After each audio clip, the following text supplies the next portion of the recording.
جس کا چرچا آج کل بہت سے ممالک میں ہو رہا ہے اور اس کے ساتھ ہی ساتھ بہت سارے شکوک و شبہات اور ابہام بھی پائے جاتے ہیں کہ کرونا وائرس کو پہلے جنریٹ کیا کسی دشمن ملک نے اور پھر چائنا میں اس کو پھیلا دیا۔ ساتھ ہی ساتھ ایک طبقہ یہ کہہ رہا ہے کہ یہ کرونا وائرس ووہان میں حرام جانوروں کے کھانے کی وجہ سے پیدا ہوا۔ اس میں کتنی حقیقت ہے، کتنا افسانہ، یہ آج ہم کچھ فیکٹس کے ذریعے جاننے کی کوشش کریں گے۔ اس کے ساتھ ہی ساتھ یہ بھی بتائیں گے کہ یہ کرونا وائرس آگے کیا کرنے جا رہا ہے۔ اس پر مزید بات کرنے سے پہلے ہم آپ سے گزارش کریں گے کہ ہمارے YouTube channel views T V کو سبسکرائب کریں، جبکہ ہمارے فیس بک پیج کو بھی فالو کرنا مت بھولیے گا۔ ناظرین، سب سے پہلے ہم اس تھیوری پر بات کرتے ہیں جس کا آج کل سوشل میڈیا پر بہت زیادہ چرچا ہے۔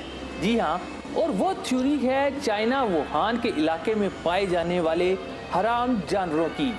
کہا جا رہا ہے کہ چائنیز لوگ حرام جانور کھاتے ہیں، جس کی وجہ سے وہاں پر یہ وائرس پیدا ہوا اور یہ خدا کا عذاب ہے ان کے اوپر۔ بہت ساری ایسی چیزیں ہیں جس کو مسلمانوں کے ساتھ ریلیٹ کیا جا رہا ہے۔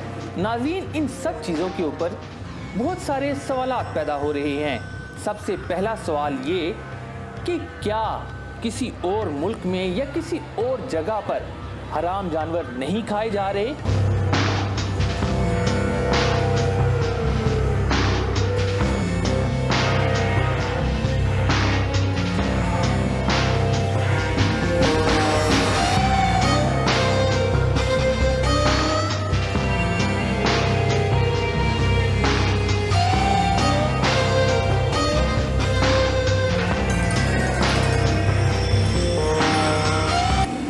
وہاں پر ایسا کوئی وائرس جنریٹ ہوا؟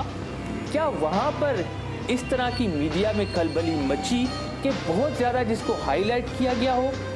نہیں، ایسا نہیں ہوا۔ اس کے بعد دوسری تھیوری یہ ہے کہ چائنیز حکومت نے مسلمانوں کے اوپر حجاب لگانے پر پابندی لگائی اور اس طرح کی متعدد چیزیں مسلمانوں پر جو ظلم ڈھائے گئے، اس کے باعث یہ عذاب چائنا کے اوپر لایا گیا۔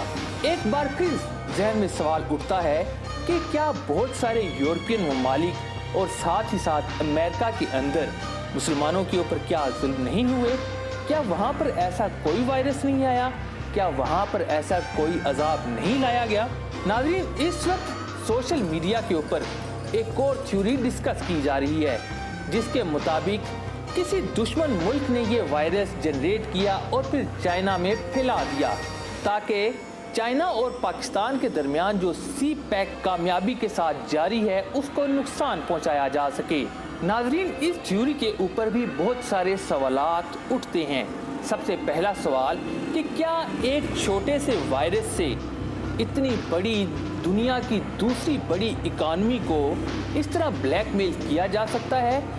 کیا یہ چھوٹا سا وائرس اتنی بڑی اکانومی کا جو ایک سیٹ اپ بن چکا ہے اس کو تباہ کر سکتا ہے؟ اگر ایسا ہی کسی نے کرنا تھا تو ووہان کی بجائے بیجنگ کا انتخاب کیوں نہیں کیا گیا؟ یہ ایسے سوالات ہیں جو اس تھیوری کے اوپر بھی بہت سارے ابہام پیدا کر رہی ہیں۔ ناظرین، یہ تو تھی وہ تھیوریز جو اس وقت سوشل میڈیا پر بہت زیادہ زیر بحث لائی جا رہی ہیں۔ اس کے حوالے سے ہماری کیا رائے ہے وہ بھی ہم آپ کے سامنے رکھنے جا رہے ہیں۔ سب سے پہلے تو ناظرین آپ کو یہ بتاتے چلیں کہ چائنا اس وقت دوسری بڑی طاقت سمجھا جا رہا ہے، کیونکہ اس وقت چائنا میں بہت ہی زیادہ ٹریڈ ہو رہا ہے۔ چائنیز اکانومی بہت تیزی سے ڈیولپ ہو چکی ہے اور اس کی سب سے بڑی وجہ وہاں پر کول مائنز ہیں۔ اس کے ساتھ ہم آپ کو یہ بھی بتاتے چلیں کہ چائنا میں ترقیاتی کام اور ریسرچ ورک بہت ہو رہا ہے۔ چائنیز مختلف قسم کی انوینشنز کر رہی ہیں، اینٹی وائرسز اور وائرسز کو جنریٹ کرنا بھی شامل ہے۔ چائنا میں اس وقت سب سے زیادہ جو ریسرچ ہو رہی ہے وہ ہے کاربن ٹریڈنگ کے اوپر۔ چائنا ایک بہت بڑی مارکیٹ لانچ کر رہا ہے جس میں پوری دنیا سے کاربن امیشنز کو خریدا جائے گا اور فروخت کیا جائے گا۔ یہی کاربن ہے جس کی وجہ سے بہت ساری موسمیاتی تبدیلیاں بھی ہو رہی ہیں۔